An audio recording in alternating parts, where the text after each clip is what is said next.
Look at this, look at this. Pouch automatically tries all the codes it knows about from all over the web and tries up Mindline Basket. It's probably a safe bet that the all-powerful Chinese President Xi Jinping is not a regular viewer of 60 Minutes, but he'll certainly want to see this story. And that's because, from his point of view, it's all about the unthinkable. A Chinese spy, one of his own people, is betraying him, breaking ranks and defecting to the West. Australia, to be more specific. Tonight, China's dirty secrets will be revealed by a very brave man who's now placed a very big target on himself. And be in no doubt, what Wang Liqiang is doing is so dangerous, speaking publicly is probably the only way to save his life. Hi, Nick. Are you around? We have something you might be interested in. An informant came to see us in relation to wanting to expose how the Chinese spy network works around the world. As an investigative reporter, there are very few times I've received a message this important. It's late October, and one of my sources tells me a spy for the Chinese Communist Party wants to blow his cover. Today, this guy was actually being followed. He realised that if he doesn't expose this soon, his life might be in danger. I arranged to meet him in an airport hotel in Sydney. And what Wang William Liqiang reveals is stunning and unprecedented. Are you scared in speaking out? To tell the truth, inside of me, I am extremely frightened. This is a confession like no other.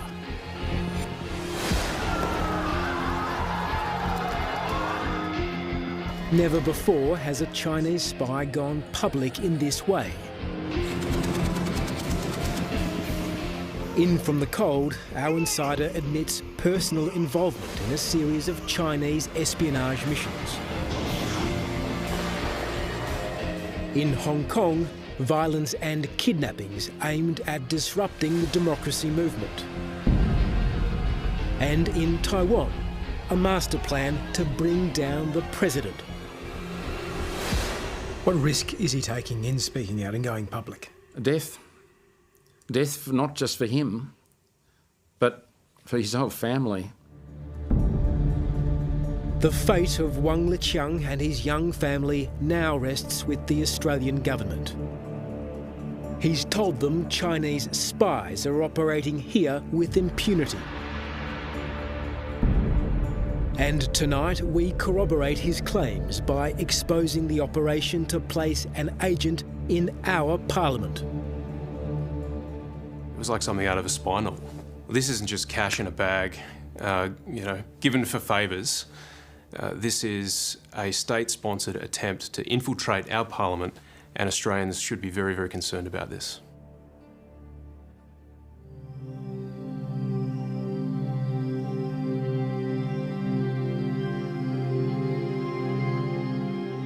Wang William Liqiang has painted for as long as he can remember. He loves the feeling of freedom and self-expression it brings him. And yet these are the very privileges he's devoted his adult life by working as a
recruit me as a core member. He took you into his trust. 是的， Yes. 他因为 To be honest, as a Chinese national, this was attractive. 这个职业， As in, it's attractive to be a spy. 当时我们就 At 是 that time, 认为 the word spy didn't cross our mind. 用这个间谍 We just 这个 thought 词 that those things were the tasks we need to do for the 我们没 country. 有联想的太多。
It's widely believed the abductions were ordered because the store was selling anti-Communist Party books.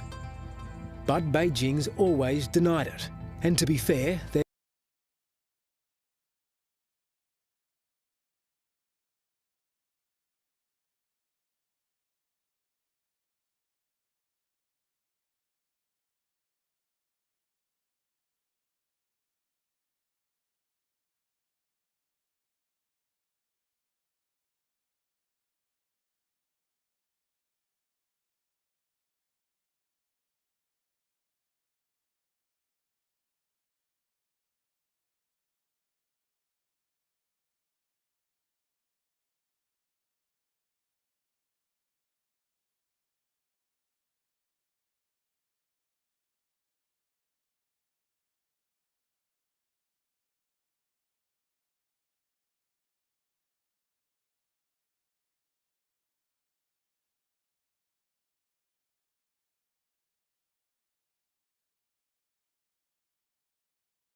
Arrest Li Bo as soon as possible.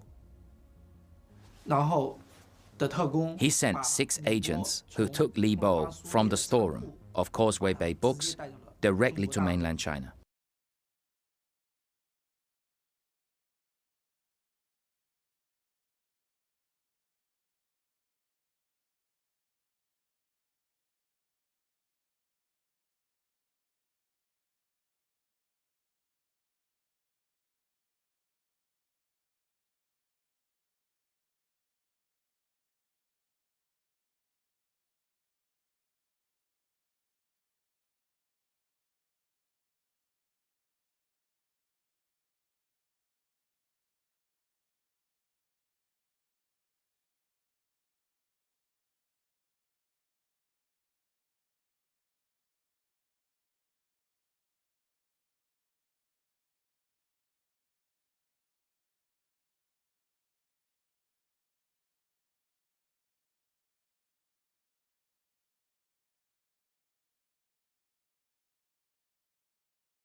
one coronavirus they extracted from the bats in those caves.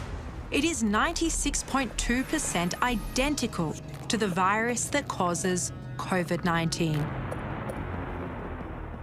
Then the natural question is, did they find COVID-19 on one of those trips? And if so, why haven't they told us about it?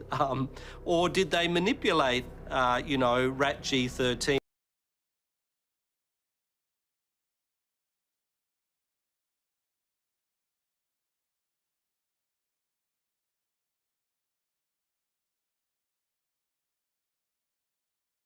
What research were they doing?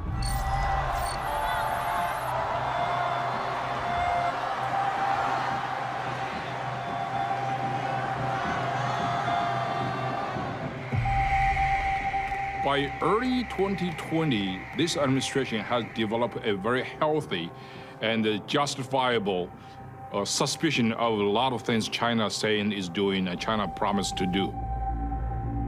Miles Yu was Secretary of State Mike Pompeo's principal China advisor. As 2020 rolled in, Miles started paying close attention to Wuhan. For weeks and weeks, the Chinese government kept silent on the outbreak. They're not saying anything, as if nothing is happening. So citizen journalists are beginning to send out their videos and reports and hospital situation reports on a daily basis. 就凳子上躺着。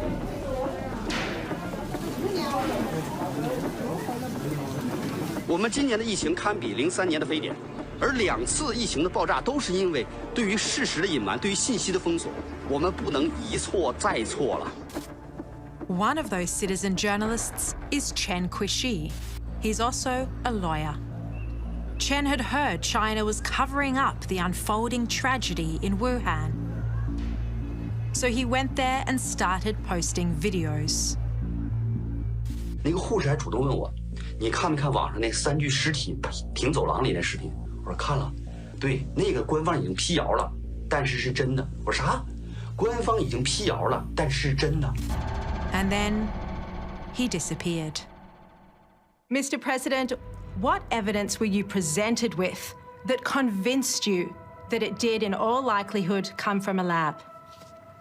Well, I started hearing stories that you have also, that there were lots of body bags outside of the lab. And people were saying there are a lot of people lying down on the streets of Wuhan, and there were body bags. Body bags outside of the Wuhan Institute of Virology? I heard that a long time ago. And if they did, in fact, have body bags, that was one little indication, wasn't it? Was that something that came from the agencies, the intelligence agencies? Is that what they were telling you? I don't know where it came from. Ask China. But you're going to have to figure that out, and you probably won't be able to do it, knowing you. President Trump told me that there were body bags outside the Wuhan Institute of Virology. Is this correct? I don't want to talk about particular things. Presidents get the chance to talk about things that some of the rest of us can't.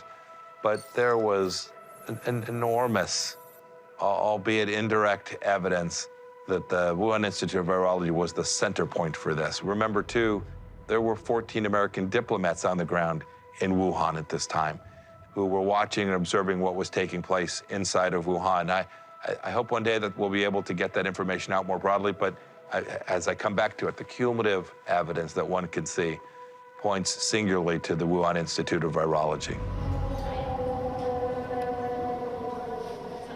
If there was really no blame here, if this was really just some naturally occurring virus because someone ate a bat from a wet market, China wouldn't have done the things that they did. The Chinese Communist Party would not have shut down Wuhan. They would not have silenced doctors and scientists and journalists and disappeared some of them. John Ratcliffe was the United States Director of National Intelligence, the overlord of 18 different agencies. When did the intelligence community first become aware that there was a virus spreading in Wuhan? You know, in late 2019, we have intelligence from both, human intelligence sources and signals intelligence sources and other intelligence sources that were telling us that there was some sort of a problem in Wuhan. Key to that assessment was intelligence that 3 people working in the Wuhan Institute of Virology had become sick in October 2019. This was well before the first official case was eventually announced in late December.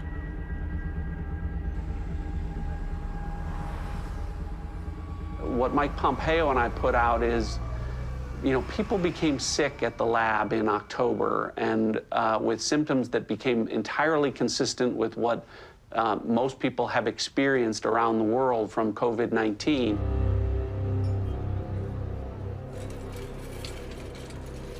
Do you believe that to be the first cluster of the pandemic? Based on everything I've seen, this is the first cluster. Against all enemies, foreign and domestic. Former CIA Director Mike Pompeo was Secretary of State during the pandemic. His knowledge of COVID-19 was second to none in the Trump administration. I have seen no evidence that there's a cluster that began any place but this. I am all ears to see if any evidence that presents some fact set to the contrary. David Asher also agrees that this could have been the first cluster of the pandemic. My shock was that we had actually could have had foreknowledge. We could have known in November of 2019 that there was a disaster occurring inside Wuhan, inside their most important biological facilities, you know, where something absolutely tragic, traumatic, and dramatic was occurring, and we could have reacted to it. I said we could have, you know, the whole world could have been different. It would have been like stopping 9/11 before it happened. Which raises the question, if US intelligence knew there was a virus in Wuhan in late 2019, why didn't they do anything about it? Was this an intelligence failure? We collect everything and know nothing in our governments these days. It's the big data problem. We're all drowning in it. We had the means to know something, but we didn't either analyze it or disseminate it or even know that it was collected. I always worry about that. As the former director of the CIA, I was always worried that we were collecting information, but we weren't able to process it sufficiently timely and get that information to the right places. Is this a pandemic that potentially could have been prevented had the intelligence agencies paid closer attention to the information that was coming in? We'll have to go look back at what was actually in the possession, what was the complexity of the information, what was the certainty of that information. Should there be a review? Sure, I think we always should go back and look at how we collected and what we knew and why it was we weren't able, that didn't send the signal up the line in a way that was would have led to a better outcome.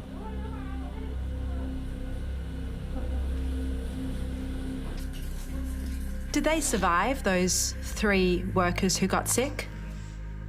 What I can say is that from the intelligence perspective is we know that some of the people that were most involved, either infected or reporting on or whistleblowing on or trying to get answers and journalists report on have been difficult to track down later, at least from my time there. And so, you know, I think that's consistent with what the Chinese Communist Party does. Why, you know, the status of those individuals and why they've disappeared, I really can't comment on that. One of those people who was reported to have disappeared was Huan Yanglin. Is she one of the ones that we believe fell sick with COVID-19? I don't know her status, but you know, the information that you're talking about that's out in the public domain is consistent with what I've seen and what I'm familiar with. Huan Yanglin was a researcher at the Institute. In early 2020, she disappeared from its website. Her social media presence also vanished. Despite Beijing's denials, many believe Huang was infected with COVID-19. She's never been seen since. You know, in the West, you might say, oh, this person just want to protect her privacy. In China, privacy in the interest of the state doesn't exist. So it would have been such a big, triumphant media scoop for the Chinese government to showcase her, to give like 10 seconds of her appearing somewhere, making a speech, show up in the news media, and that would have basically scored a major victory for the Chinese propaganda machine. She never did. She is literally disappeared from public view. Making people disappear is actually a major feature of the regime. I mean, it's actually truly a People's Republic of disappearances. Dissidents, journalists, and anybody the government doesn't like, they disappear. They disappear into oblivion forever. This is basically a regime that is not only capable of doing these things, and then do this with great pride. And it's not only people that go missing. On the 12th of September 2019, the virus database at the Wuhan Institute of Virology was taken offline. 22,000 coronavirus samples gone.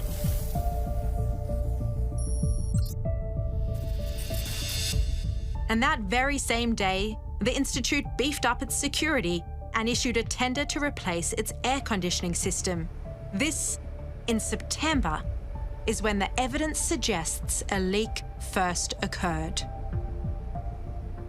What does that indicate to you about the origins of the virus and whether an outbreak might have occurred or become known to the Wuhan Institute of Virology at that early date? So I've seen data points that place it in the summertime of 2019, late summer, July, August of 2019. These are all parts of the pieces, right? This is all the cumulative weight of the evidence that suggests that it did come from this lab. And a month later, the Institute went into a communications blackout. There was no cell phone or signals activity on the compound for about 2 weeks. How significant would a blackout period at the Wuhan Institute of Virology, as has been reported, how significant would that be? And again, it would be another circumstance that would be difficult to explain other than there was a problem that the Chinese Communist Party was aware of and was trying to deal with before it became an outbreak that was public and then ultimately a pandemic that affected every single person on the planet.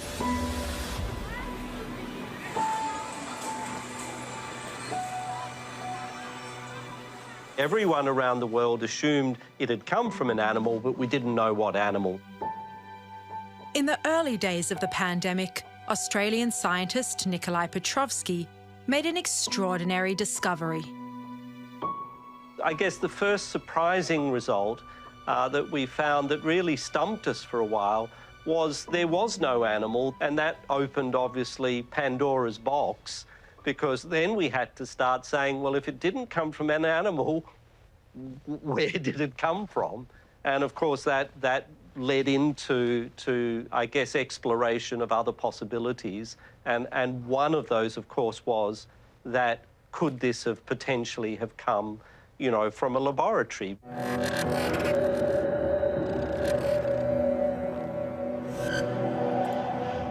在过去的30多年里，新发和突发传染病在全球范围内呈现出扩散趋势。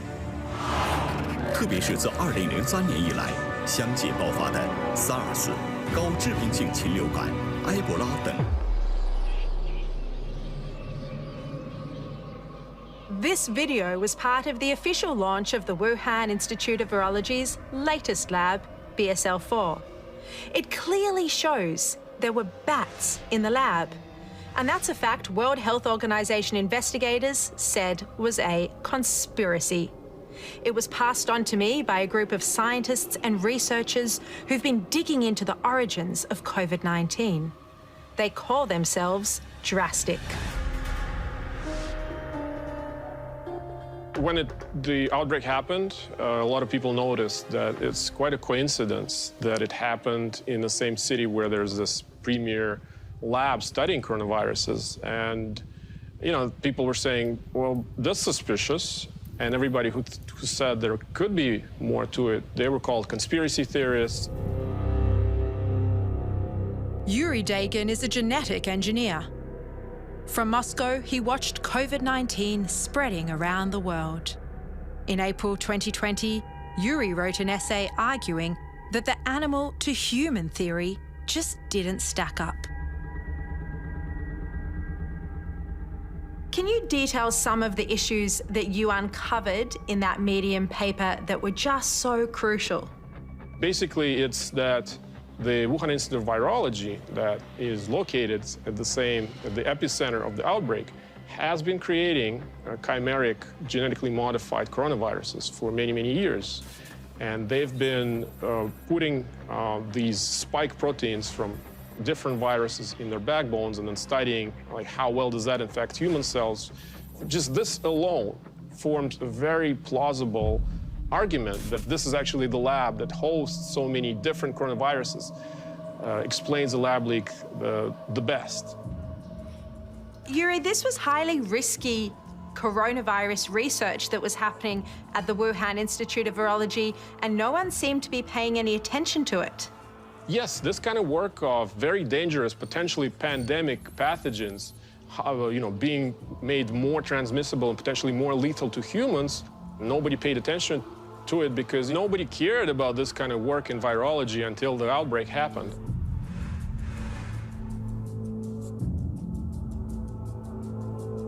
To begin with, I certainly didn't approach the issue with any sort of suspicion or foregone conclusions.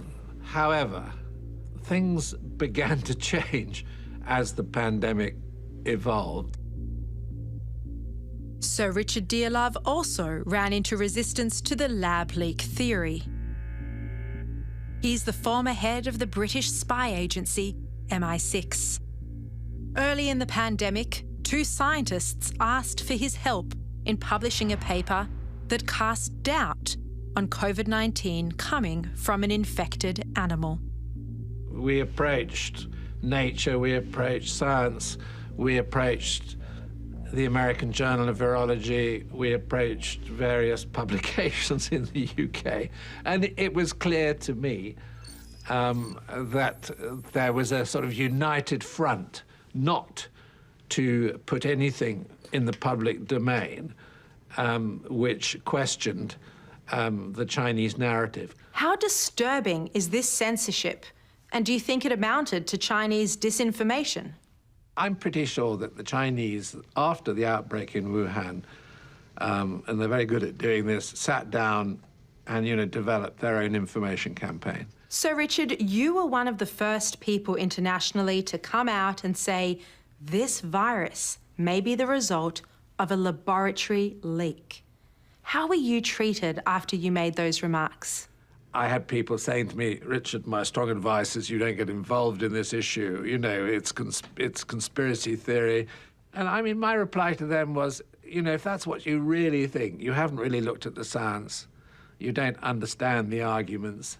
And I suggest you go back and delve into this a bit more deeply, because you're going to find some pretty strange things when you do. Boy, did I get put-downs from, some very important parts of government who basically were keen that I shut up. Was this by British government or British intelligence? I leave it to your imagination, given my past links. Another paper that struggled to find a home was from Professor Petrovsky.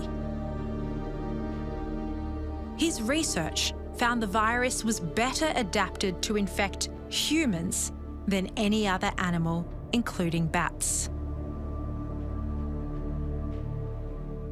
And we thought the scientific journals, particularly the leading ones, would actually jump on this paper because they like to have papers that are very topical, that are going to get a lot of media attention.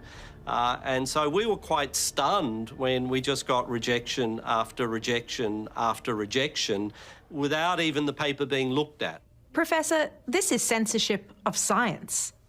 Absolutely. And of course, the more this happened, the more indignant I and my colleagues, who were authors of the paper became, because, again, science is not about politics. It's not about, you know, only finding nice things. It's about, you know, what is the truth? What are the facts? It's a sad story of unprincipled compromise in face of an authoritarian regime.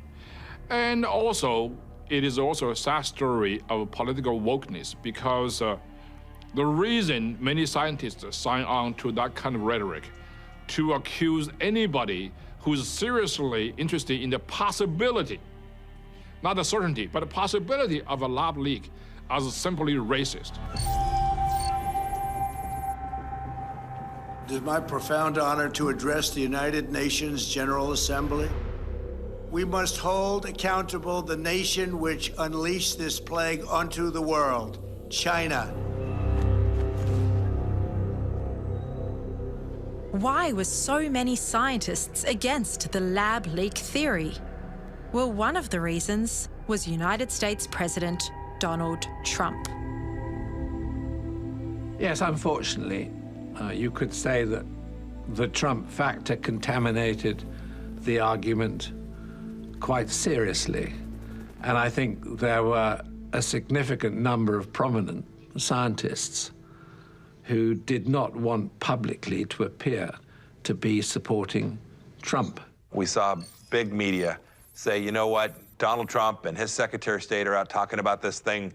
These people are surely crazy. They're political zealots. They want a shiny object. I heard all the different stories. But of course, as we unpack it, as we accumulate data, science, evidence, facts, it's more clear than ever that the virus came from this laboratory.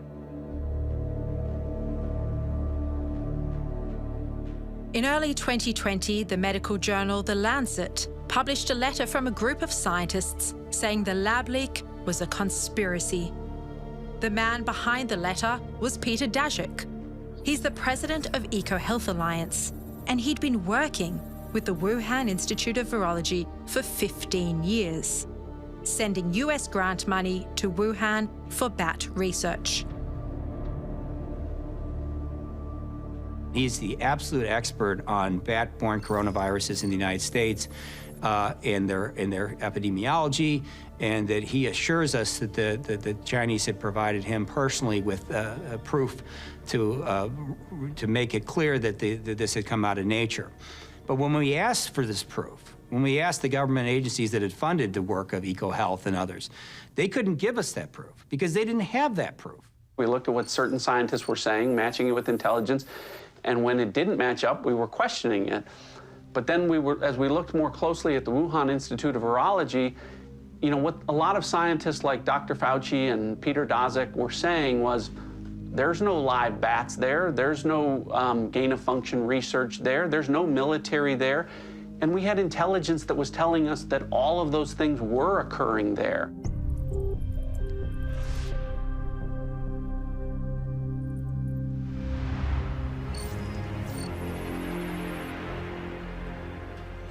WHO has been assessing this outbreak around the clock, and we're deeply concerned both by the alarming levels of spread and severity and by the alarming levels of inaction. It took more than 12 months from the start of the pandemic for the World Health Organization to finally send a team to Wuhan to investigate the origins of the virus. The US submitted the names of 3 officials, but one they didn't suggest was picked: Peter Daszak. What we did see on the animal side is clear evidence that the Chinese scientists showed us. They found this information out from the market, that there was a pathway into that market of animals that we know are coronavirus reservoirs, are able to carry coronaviruses from places where the nearest related viruses are found. If you're telling us it came out of nature, you gotta give us proof. When we looked for proof for zoonosis through all of the cable traffic, all of the intelligence, everything, we could find almost nothing. It's crazy, absolutely crazy. that Daszak was the guy. He was incredibly compromised in that sense. He should have recused himself. He should have said, nope, I can't be part of that.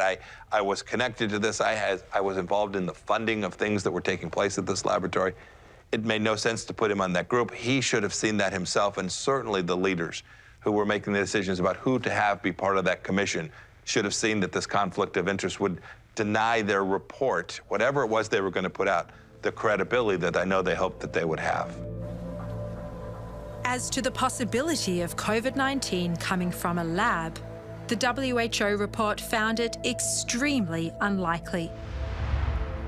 They spent just 3 hours at the Institute, and even Tedros walked away from the findings.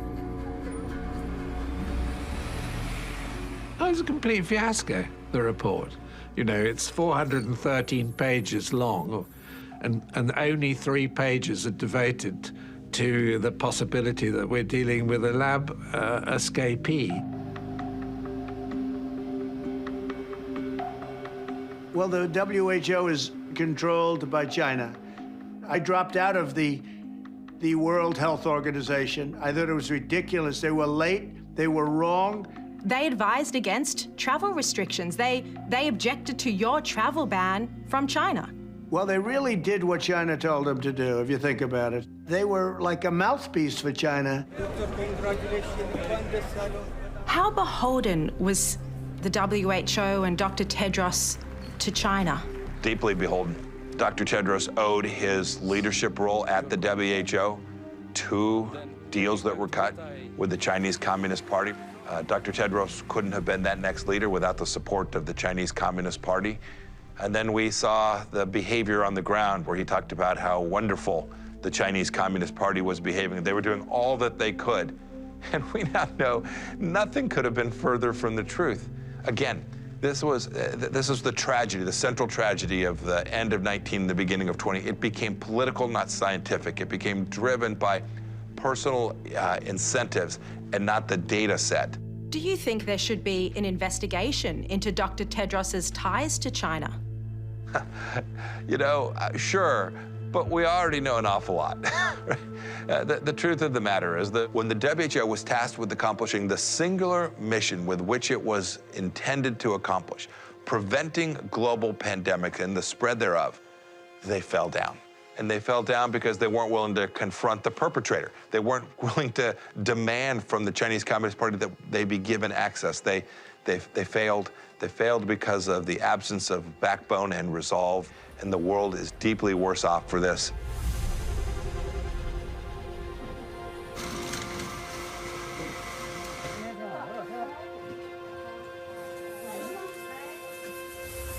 P4实验室是目前世界上生物安全等级最高的实验室，也是最安全的实验室。实验室的建成，标志着我们国家的科研人员能够在自己的实验室当中开展烈性病毒的一些研究工作。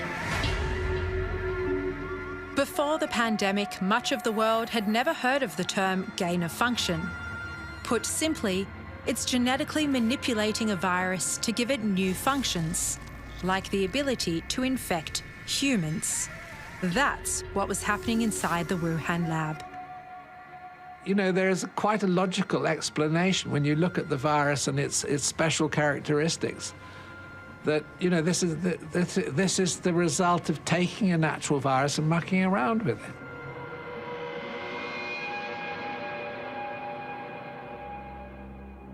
COVID-19 is like a Frankenstein virus, and it looked to many scientists like it had been cobbled together, because it has a bat virus backbone with a pangolin virus spike protein and a unique furin cleavage site in the same spot where Chinese scientists were genetically tweaking viruses.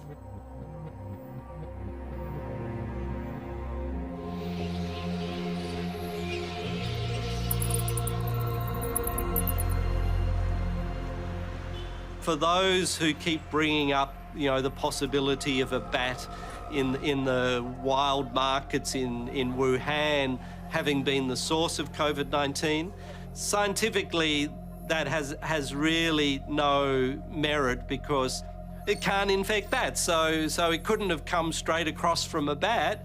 if it can't infect a bat?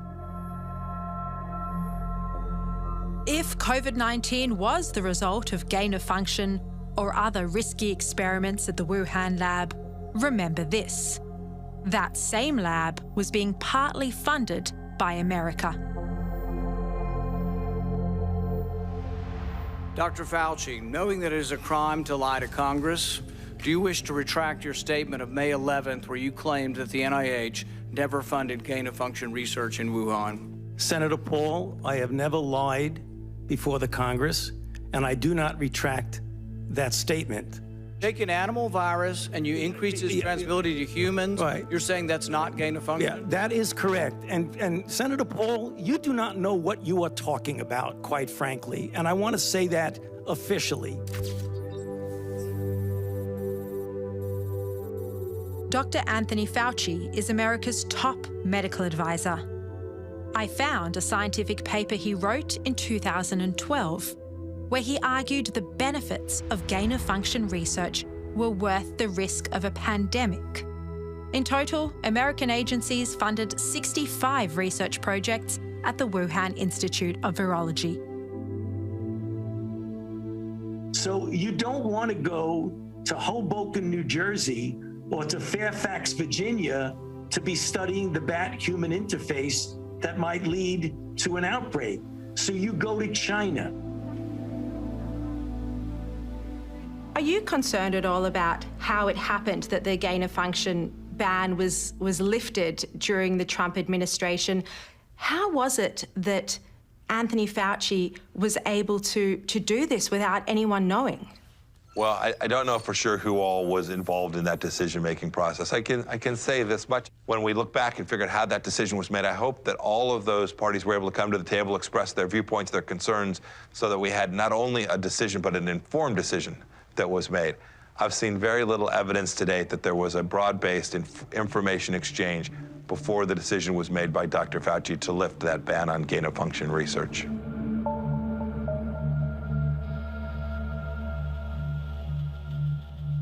Mr. President, Anthony Fauci, did he ever once mention to you that the Wuhan Institute of Virology was genetically manipulating coronaviruses?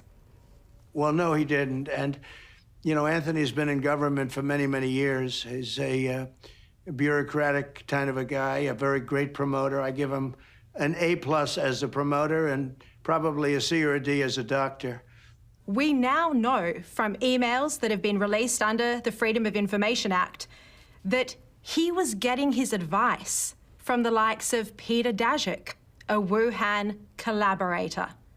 At the same time, he was telling you that this was a natural virus, while at the same time, behind the scenes in emails, he was having discussions about whether this might have been genetically manipulated.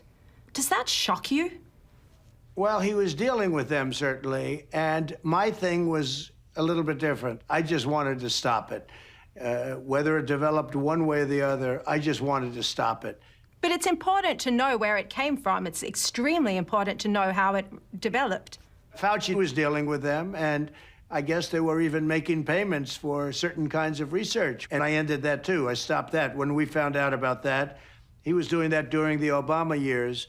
And when I found out about it, I said, can you imagine that the United States is making payments to a Chinese lab? So just that on its face didn't make sense, but I stopped that. The Obama administration did hit pause on gain-of-function research, though, and that was lifted under your watch. Why did you allow the gain-of-function research to continue? Well, I think probably people that worked for me looked at it, and at one point they might have done that, but ultimately what we did was we shut it off. We shut the whole thing off, and we stopped making payments that were approved much earlier than our administration. Do you regret now not paying closer attention? I mean, this gain-of-function research is extremely risky, you know, banned under the Obama administration and then kick-started in 2017 under your watch. Yeah, no, I think we've done an incredible job between the vaccine and between all of the Operation Warp Speed. I think we did a great job, and people are now starting to see what a great job we did.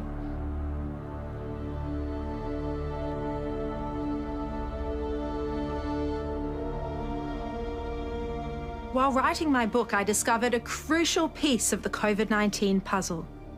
Cybersecurity analysts at Internet 2.0 recovered Chinese government data that had been virtually wiped from the web.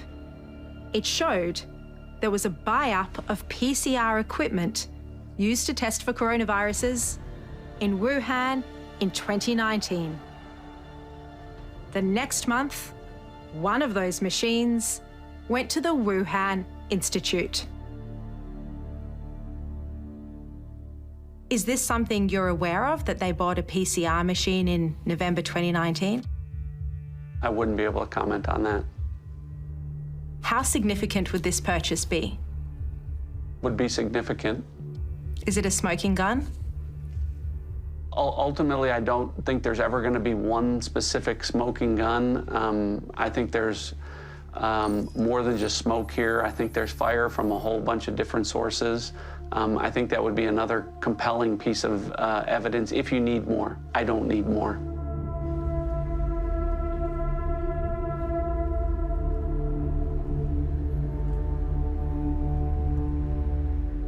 Mr. President, I just want to ask you about this idea that the Wuhan Institute of Virology has strong ties to the Chinese military and was working on secret projects with the Chinese military. Do you think SARS-CoV-2 was developed as a bioweapon? So, I'd like to think it wasn't, and I'll probably have to leave it at that because I want to give the benefit of a doubt. And China was also affected by it. So I really don't think it was, but nobody can really know for sure. And certainly now most of that evidence is gone, and it's going to be very hard to find out. That evidence was the viral database which was taken offline by the Institute.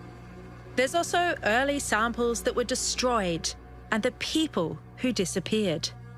But what is very evident is the lab's close ties to the Chinese military. It's definitely possible that the Chinese have been working on a bioweapon. Their labs affiliated with the PLA have been working on coronaviruses as either a bioweapon or as a defense against a potential bioweapon. And they've, published papers in China about both aspects, saying that, oh, we can weaponize coronaviruses. That actually would make a good bioweapon. And also they published papers that said we have to be prepared for a potential, released bioweapon. Whether this precise, virus is the result of a bioweapons program, I highly doubt it, but I could not rule it out. Nor is David Asher ruling it out. In fact, the former COVID-19 investigator believes something went badly wrong inside the Wuhan Institute of Virology. My concern was that the Chinese were doing research in, as we learned later, quite uncontrolled circumstances that was most definitely related to biological warfare ambitions in the future, and that they had had an accident of a secretive program that they never wanted anyone to know about because it was a weapon, and the weapon had gotten released errantly. I mean, it was like someone dropping a nuclear weapon out the back of a B-52 and bombing some city and saying, whoops, we didn't mean for that to occur.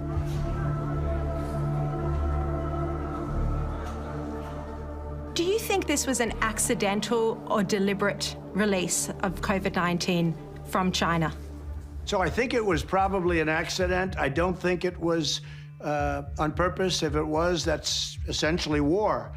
I don't think it was on purpose. I think it was incompetence. Scientists walked out and had lunch outside in a park or something with the girlfriend, and he had it and she had it. Was that patient zero, that scientist from the lab? I don't know if it's patient zero or patient something else, but that's one theory. Do you know how he was infected? I think that it was incompetence. I think that it escaped from the lab through incompetence. And they've also had some safety problems, as you know, at that lab. Has the United States spoken to defectors who worked in the lab, who blew the whistle on what happened? I really can't talk about that. Yeah, I cannot talk about that. I won't be really allowed to talk, nor would I want to. Few people in our nation's history have been more challenged or found a time more challenging or difficult than the time we're in now. Once-in-a-century virus that silently stalks the country.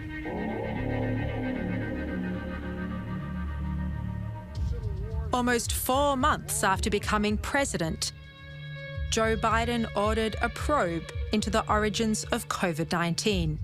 The results, inconclusive. The report found 2 causes plausible. Either it came from a lab or an infected animal.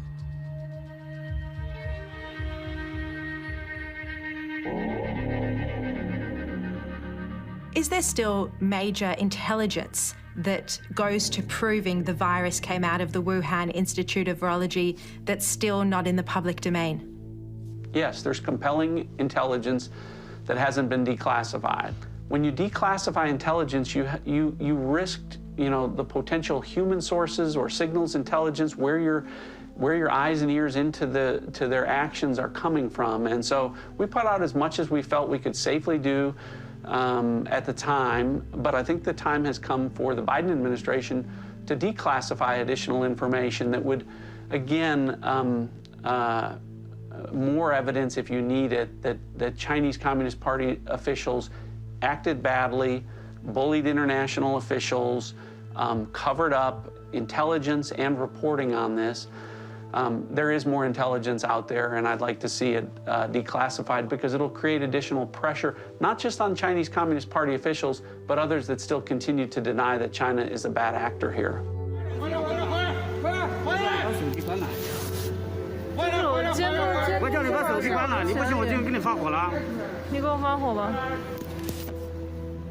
We had an opportunity in January 2020 to eradicate this virus out of the whole human population, and that's really sad. Because, in 50 years' time, our children's children, might one day look back and say, why didn't anyone stop this virus when you had the opportunity in that first few weeks?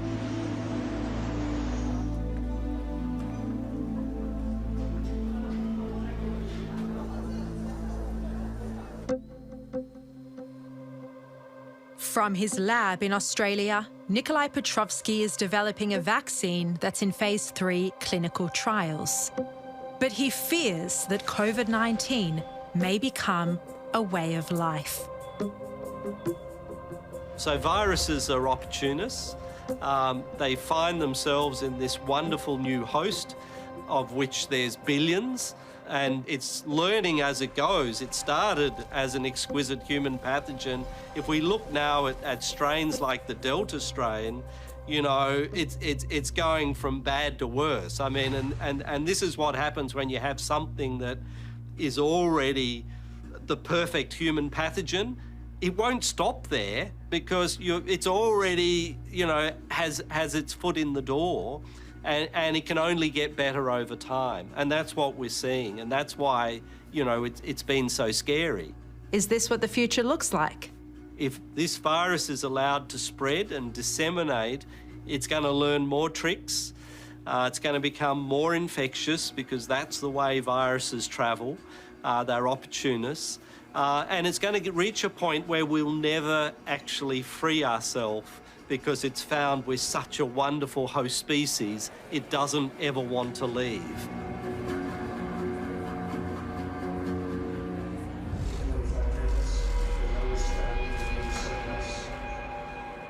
How do you think this global pandemic, this crisis of a potential laboratory leak could impact on Chinese leadership?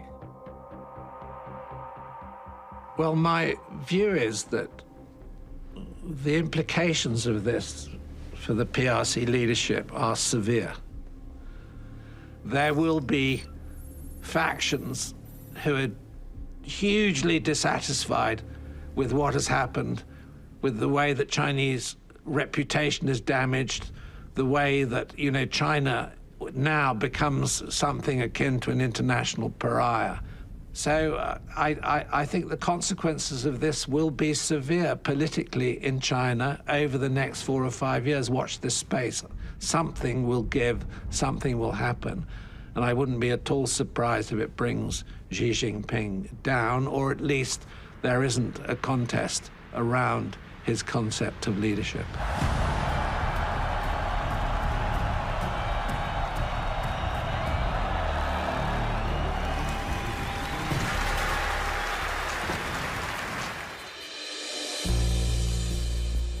And as for two of the most senior members of the Trump administration, they are in no doubt about what really happened in Wuhan. Well, listen, the people that had the most access to the most intelligence are telling you that the most likely origin of COVID-19, of the Wuhan virus, was what happened, was a lab leak at the Wuhan Institute of Virology. This is really most likely what happened, and it's more than just a possibility. It's certainly a probability, and it's probably a certainty. The other thing that the cover-up tells you is the absolute absence of humanity of these leaders. They are willing to allow people to die. They don't care about human life. They don't value them the way that people in the West, in the United States and Australia do. They are prepared to let millions of people die if that's what it takes to protect their regime.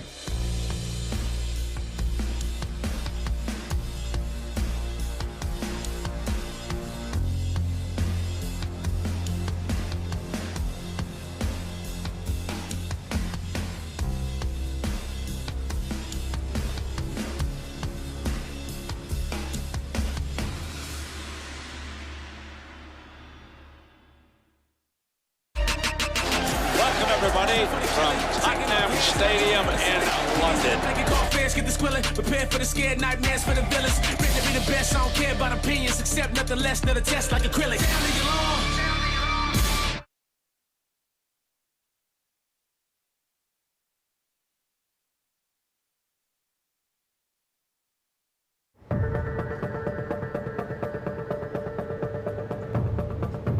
This is a story about a parallel universe, where the super rich hide eye-watering amounts of money around the world. We're talking about presidents, we're talking about prime ministers, we're talking about rock stars, we're talking about porn stars, and people that have been convicted of crimes all over the world. Their methods are usually highly guarded secrets, but hidden in an elaborate paper trail, they're now exposed for all to see. It's a shell game. They hide the assets, they hide the income, they hide the real beneficial owners. To unscramble these incredible structures that you find, it takes a really long time. The keepers of these secrets are lawyers and accountants who work through a global network of trusts and shell companies based in tax havens around the world. Without checks, gatekeepers have carte blanche and are able to ride roughshod over the financial landscape with no questions really asked and no accountability. They pay the fine and then it's just business as usual. I think some of the best money is to be made if you're willing to turn a blind eye to who you're dealing with and where their money might have come from. I think there's very good money to be made, sadly.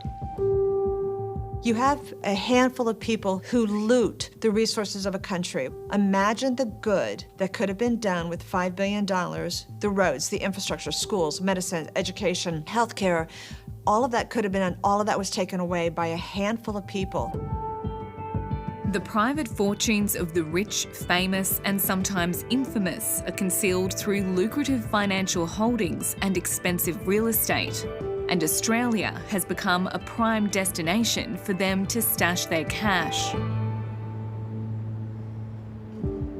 I think the outrage that would be expressed by Australians if they knew that corrupt money was buying their local jewels in the crown and competing against locals at auctions, I think they'd be furious about that. In real terms, that means that your children or yourself might be going to buy a property, and when they're at auction, there could be a person there in a suit looking very, very sharp and legitimate, but they could be a proxy acting for a foreign kleptocrat or a politically exposed person. Tonight on Four Corners, we investigate how politicians, criminals and the super wealthy move millions through a parallel economy open only to those who can afford it. And we reveal how an Australian accountant made a fortune helping high-risk clients keep their riches away from prying eyes.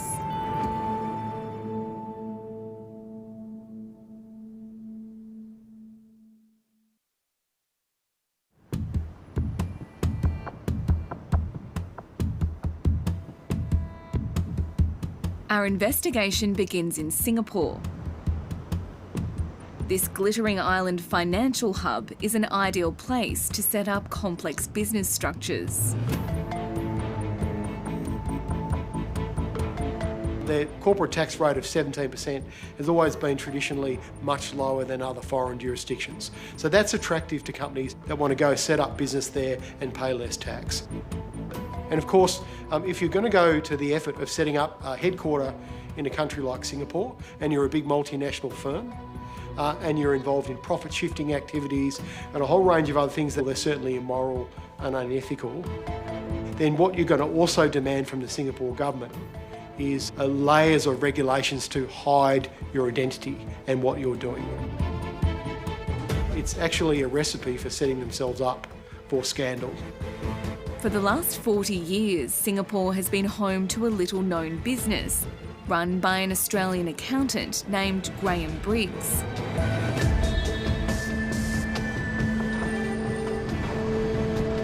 He set up his company Asia City here in the 1980s. Today, it's a global business with clients on every continent. It's one of the largest offshore service providers in the world. It's actually run by an Australian man. They have all sorts of legitimate clients, big banking, big banks, big accountancy firms. Asia City essentially sets up offshore companies for people who want privacy. Asia City is part of a growing industry of professional wealth managers helping the super rich manage their cash. Lawyers, accountants, investment advisors, so anyone who helps with the private equity, venture capital fund, real estate agents, all of them are gatekeepers. And when we use the term gatekeepers, it really is these are the individuals that are meant to guard the financial system because they have the expertise, they have the know-how to navigate the nitty-gritties of what is otherwise a very complex system to navigate. What we've found when we've looked into it is that individual entities that are providing these services, for them in isolation, it's hugely profitable. So, there's the ongoing advice, there's the fees of setting up these structures, there's a trailing revenue model because you're continually managing these structures. So for those individual businesses that are active in this space, it's hugely profitable. Asia City prides itself on trust and discretion, keeping the confidential information of its high-profile clients secret. Now, an anonymous source has leaked millions of internal documents from Asia City and 13 other offshore providers to media around the world through the International Consortium of Investigative Journalists. It's interesting that we're seeing somebody who no one's ever heard of. You're talking about Graham Briggs, an accountant, somebody who's, gone to Singapore, built a business, and now he's the centre of what will be, I think, a political storm around the world. Graham Briggs is a 75-year-old grandfather with a taste for the finer things in life. He owns a multi-million-dollar mansion on a vineyard in the Mornington Peninsula. Graham lives in Victoria. He collects art. He likes fine wine, particularly Italian wine. He also collects Japanese fountain pens. So he's somebody with expensive tastes. But he also mixes with people from all over the world, very wealthy, important clients, but also some people who are very high public figures.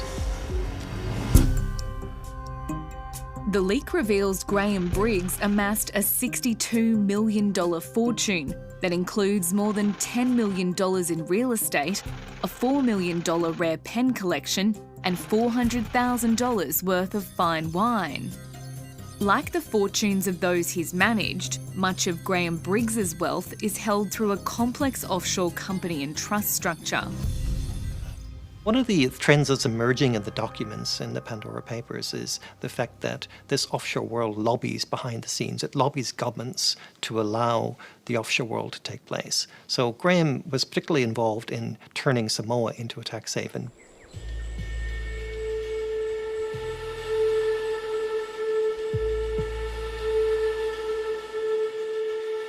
The island nation of Samoa is a tiny speck in the ocean halfway between New Zealand and Hawaii. Graham Briggs was one of the first to realise Samoa's potential over 2 decades ago.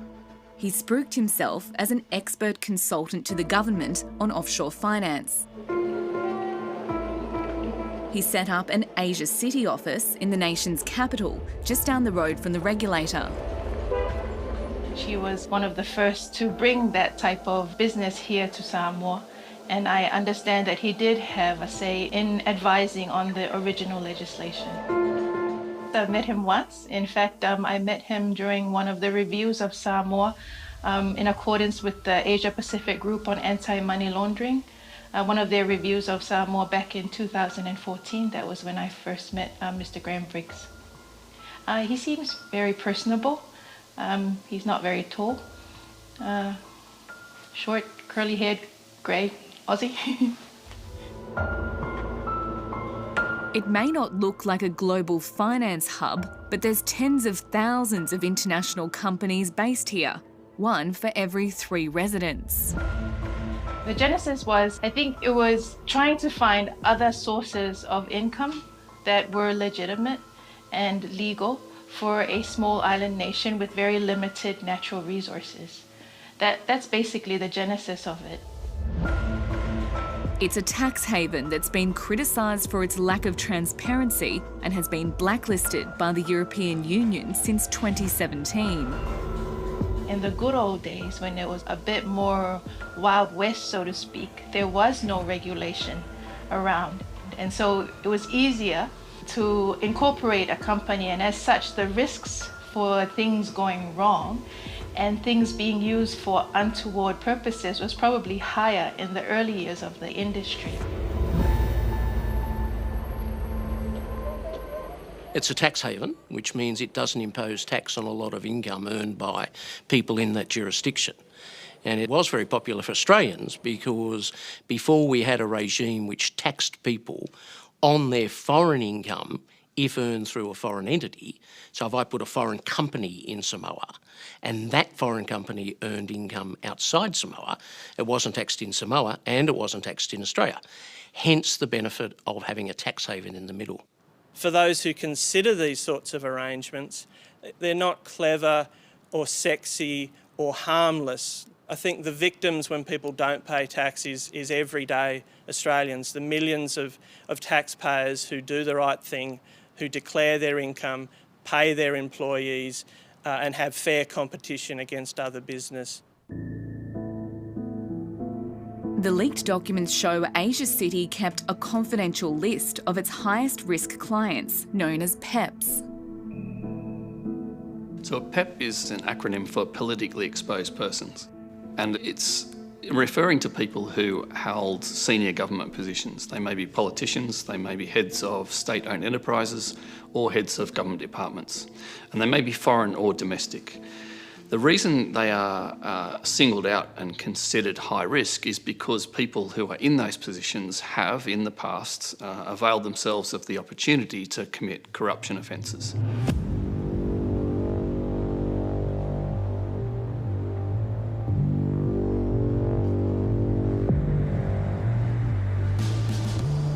The documents reveal hundreds of millions of dollars of Asia City's clients' money has been ploughed into the booming Sydney property market. 2 luxury apartments in this city tower were purchased by a Sri Lankan, Thirukumar Nadesan, whose wife is a member of the country's ruling Rajapaksa family. He's currently facing corruption allegations. The ownership of the apartments was hidden using a shell company registered in Samoa and managed by Asia City. Australia's seen as an easy place to park your money if you're a criminal, if you're corrupt, if you want to launder money. More Australians out there, more battlers who are trying to buy their first home are going to be competing in an increasingly unaffordable market against potential billionaires or tycoons in foreign countries, some of them involved in corruption. In another secretive offshore setup managed by Asia City, a Singaporean company called Bright Ruby Resources spent nearly $300 million on 2 office towers in Sydney's CBD and bought Sydney's iconic Hilton Hotel in 2015 for $442 million. Documents in the leak reveal the 6 layers of companies and trusts between Bright Ruby and its ultimate owner, Chinese steel billionaire Du Shuanghua, one of Asia City's highest risk clients. He really became quite famous in 2008 when he became the 2nd richest man in China according to the Hurun list, which is kind of similar to our AFR rich list. In fact, there was a bit of a story about, he fought off to become the richest man in China. He actually, I think, persuaded the editor to change that, because in China it's always not a great idea to become the richest billionaire, because a lot of things tend to happen to them after they top the rich list. Controversy has dogged Du Shuanghua since he admitted to a closed court in China in 2010 that he'd bribed a Rio Tinto executive millions of dollars. He admitted to paying one of a Rio Tinto employee about $9 million in US dollars as a bribe to secure some iron ore. Were you surprised when he admitted to paying bribes but then wasn't prosecuted? You know why? I think it kind of, you can almost see it as in one of his American legal dramas. He agreed to become key witness in the way that he probably was granted immunity from the prosecution in a particular case. 4 Rio Tinto employees, including Australian Stern Hu, was sentenced to years in prison over the scandal. Du went unpunished and went on to make billions. The leaked documents show Du Shuanghua's history of bribery was recorded in Asia City's files, along with his political connections to the Chinese Communist Party. That makes him a politically exposed person by definition, by the anti-money laundering standards. I'm not surprised that someone like Mr. Du can buy the Hilton Hotel through a structure that perhaps hides the fact that he's behind it. You have this Russian dolls sort of arrangement where opaque and offshore structures are used to conceal ownership, and it becomes very difficult for an Australian bank, for instance, to unwind that ownership structure when we don't have things like a beneficial ownership register to show who are the ultimate people sitting behind these corporate vehicles.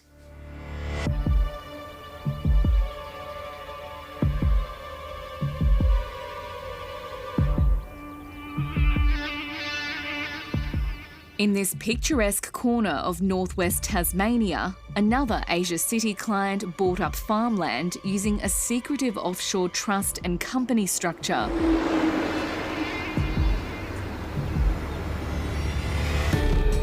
How the money came in was that a Canadian executive had a fund in Bermuda.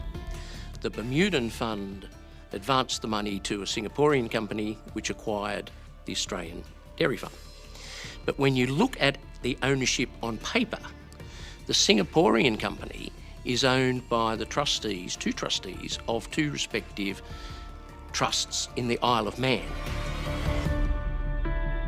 Asia City files reveal the source of funds for the purchase came from Canadian Stephen de Heinrich, who was a director of international oil giant Addax Petroleum.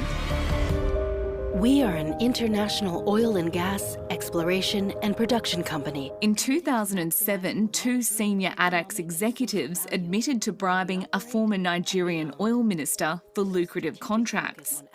De Heinrich made a fortune after the company was sold for $7 billion. Addax Petroleum, maximizing value for all. The Tasmanian farms were sold back to local owners this year for nearly double the purchase price. Does the Australian government really know who owns property in Australia? No, probably not. And it's one of the advantages of having opaque structures like companies. They're both, again, they give an air of legitimacy. That's owned by a foreign company, so it must be okay. But then you get a string of companies, and then you'll get companies who are owned by nominees, and nominees aren't often declared. Or there'll be companies who are controlled not by their shareholders but by their creditors.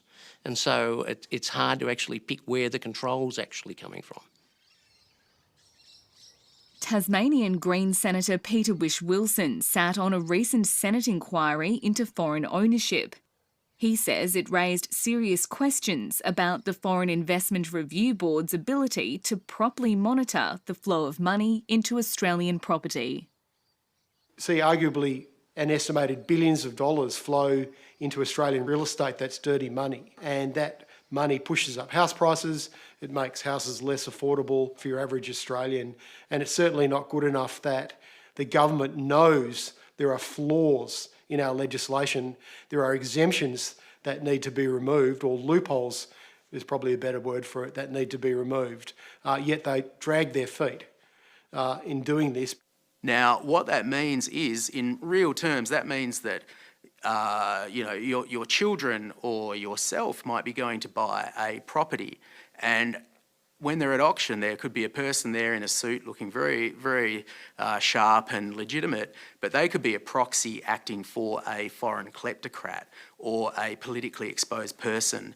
Now, because there's no regulation of any of the gatekeepers in that transaction chain, that poses a huge risk to Australia. And I think the outrage that would be expressed by Australians if they knew that corrupt money was buying their local jewels in the crown and competing against locals at auctions. I think they'd be furious about that.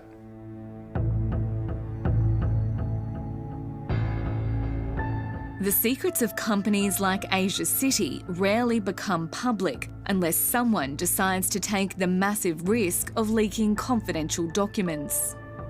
The source wanted two things. First of all, the source wanted anonymity, I presume for safety reasons. And the second thing is that I was told that he wanted to make these documents available to governments all over the world. And this was the best way of doing it, by going to journalists. Gerard Ryle has spent the last decade chasing the secrets of the super rich through tax havens around the world. I keep coming back, it has to have public interest. We're not interested in someone's private affairs.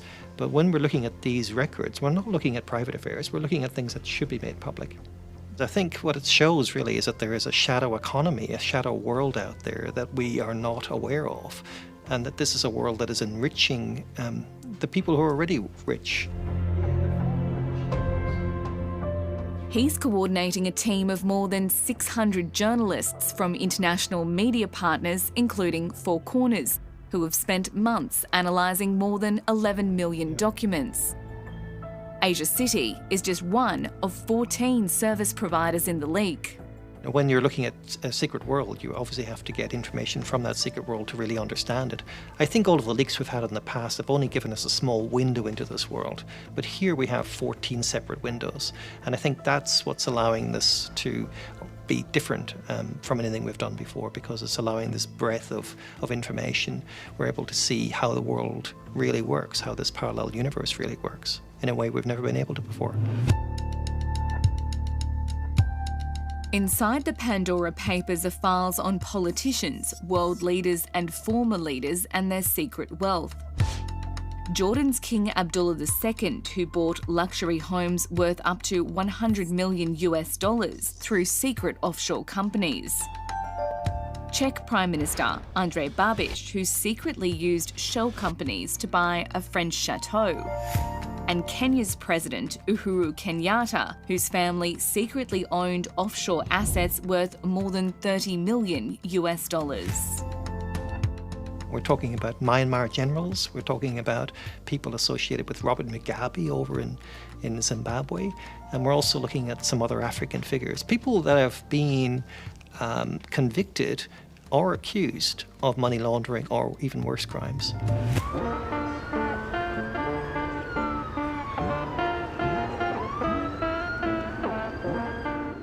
Some of Asia City's clients have been on the radar of authorities for years. In 2014, Asia City was instructed to freeze the assets of one of its high-risk clients. The order was obtained by the US Department of Justice. FBI agent Deborah LaPrevotte was chasing massive amounts of cash plundered by a former Nigerian president. President Abacha died in 1998, and it's alleged that during his presidency he stole, embezzled, extorted just shy of $5 billion. So in 2012, the FBI and the Department of Justice got together and we started to investigate these funds. And what we found is there was a network of individuals that were not only helping President Abacha get his hands on these funds, mostly in cash, but then those funds had to be moved out of Nigeria. In 2010, Asia City set up offshore trusts for a long-time associate of the president, Nigerian politician Abubakar Atiku Bagudu. It was later alleged in court documents that the pair had systematically embezzled public funds worth billions of dollars. Asia City kept Bagudu on as a client regardless. Once in 2013, when it became very public that Mr. Bagudu was listed in the U.S. complaint, they could have said, you know what, there's enough here that causes us pause. So we're going to go ahead and close this account or, request that you're no longer our customer. That didn't happen. The FBI is still hunting more than $170 million frozen in trust accounts linked to Bagudu. Bagudu denies any wrongdoing and is contesting the freezing order. It's extremely frustrating, and again, it comes back to these known havens, right? Whether it was Vanuatu, Singapore, Cayman, Switzerland at the time, you have a handful of people who loot the resources of a country, whether it's oil-rich Nigeria, oil-rich South Sudan, resource-rich Congo, and yet frequently a great percentage of the population is living below the poverty level. Imagine the good that could have been done with $5 billion in Nigeria in the late 90s. The roads, the infrastructure, schools, medicine, education, healthcare, all of that could have been done. All of that was taken away by a handful of people.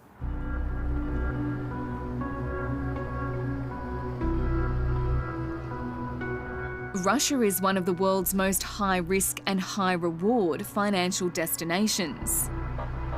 It was a lucrative source of clients for Graham Briggs and Asia City. One of the people that Briggs cultivated was Herman Gref, a former Putin minister and head of a Russian state-owned bank that was later sanctioned by the US and Australia.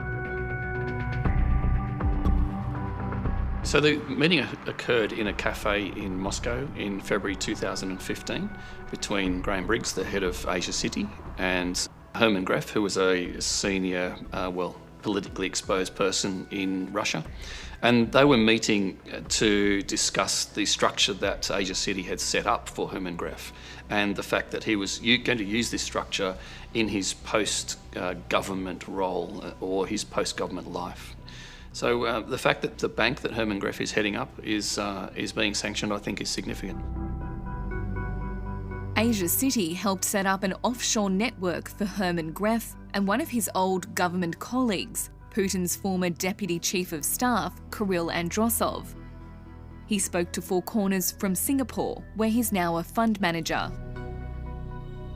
Yes, I met Graham. At the very beginning, I met Graham, I think, at the months of incorporation of the fund, because for me it was important who will be the administrator of the fund and what is the attitude of this company. The fact that they're Russian isn't necessarily a red flag, but the fact that they were Russian politically exposed persons and that some of them had allegations of corruption around them.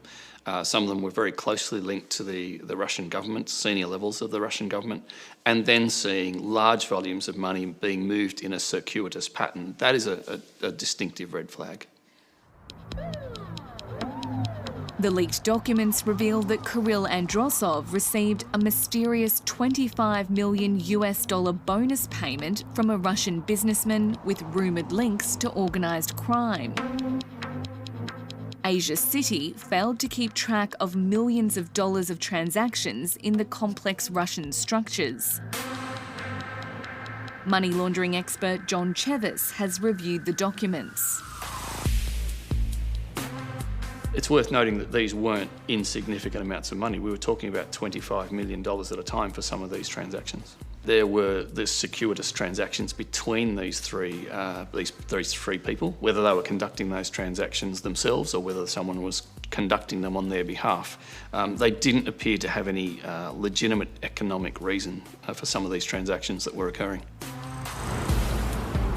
The transactions of Asia City's Russian clients were later investigated by the Singaporean regulator, which delivered a damning report. Well, they found that the Asia City's anti-money laundering systems were very, very lacking. They were lacking in many ways. They suggested that the policies and processes weren't in place and that those policies and processes that were in place weren't being followed properly. There's been a lot of criticism. Androsov categorically denied that any of his commercial dealings are in any way improper or unlawful. He told Four Corners he continues to work with Asia City. As far as I know, they still have a license, and as long as they have license, they are liable to operate. So I don't know details of this case, and I don't know the substance. We keep business in some of the aspects, and we stop business in some of the other aspects, but I don't think that it's connected with this case that Monetary Authority of Singapore announced against of them. Last year, the Monetary Authority of Singapore fined Asia City $1.1 million for failing to adequately monitor its high-risk clients and multiple, and in some cases systemic, lapses in anti-money laundering controls. You have to ask yourself, why is somebody in this business? Why is somebody running a trust company out of Singapore where they've been found to be delinquent in their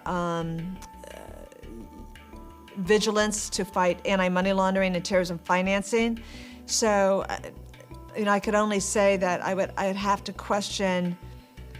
He knows what his company's doing. I would want to know, has anything changed since they were audited and fined? The fine was so minimal. I mean, it's less than a slap on the wrist.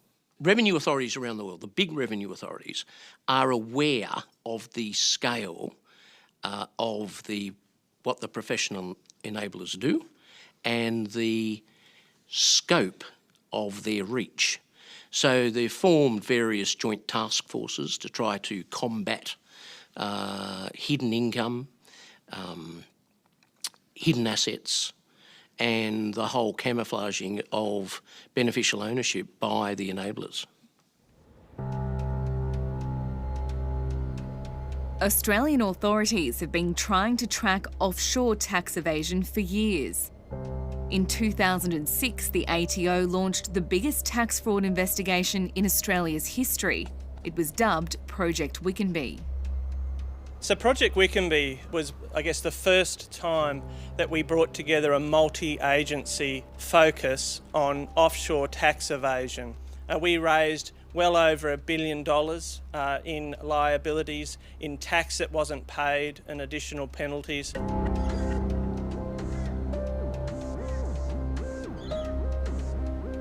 My name is Vanda, V-A-N-D-A, Gould, G-O-U-L-D. One of its targets was a Sydney accountant who was a client of Asia City. His name is Vander Gould.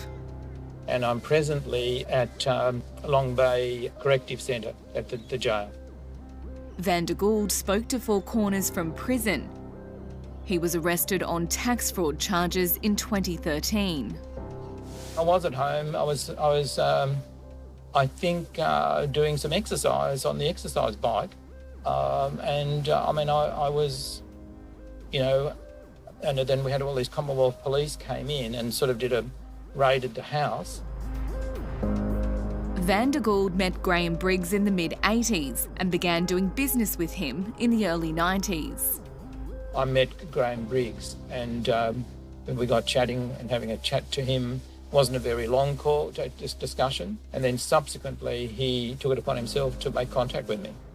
When you talk to him, he's a genuinely decent sort of human being. Asia City's Samoa office had come up with a lucrative new product. It was pitched as a Samoan superannuation scheme. Briggs wrote to Gould explaining how it worked. Western Samoa has no taxation treaty with Australia. Therefore, it offers complete exemption from all forms of income tax and provides absolute secrecy and confidentiality. Gould put his clients' money into Asia City's offshore super funds. Because essentially their office provided all the support staff.